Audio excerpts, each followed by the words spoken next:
রাসূলুল্লাহ ইয়া হাবিবাল্লাহ ইয়া রাসূলুল্লাহ ইয়া হাবিবাল্লাহ ইয়া রাসূলুল্লাহ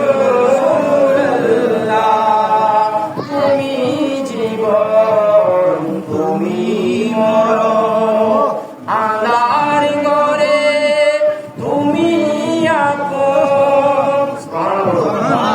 আমরা যখন কি আমাদের ময়দানে ওই কবরের মধ্যে চলে যাব, আমাদের মা বাবা আমাদের ছেলে সন্তান আমাদেরকে কবর রেখে সবাই নিজ নিজ ঘরের মধ্যে চলে আসবে, ওই অন্ধকার কবরের মধ্যে আসবে আমার আপনার দয়া সুবহানাল্লাহ।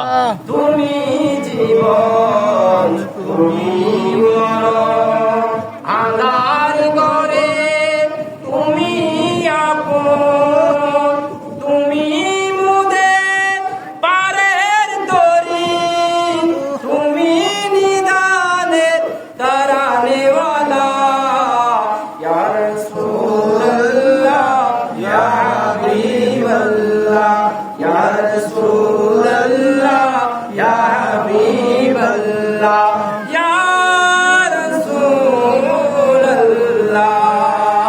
তুমি মোদের আশার আলো, তাই তো তোমায় বাসি ভালো।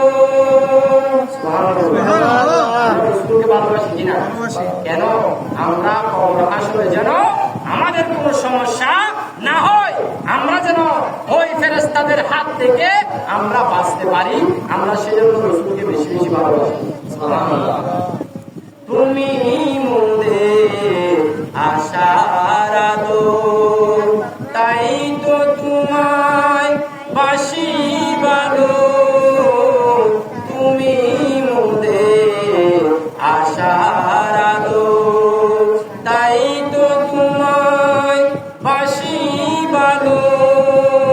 হৃদয় নামে ফুলদানিতে, হৃদয় নামে ফুলদানিতে গেতে রেখেছি প্রেমের মালা ইয়া রাসূলুল্লাহ ইয়া হাবিবাল্লাহ ইয়া রাসূলুল্লাহ ইয়া হাবিবাল্লাহ ইয়া রাসূলুল্লাহ।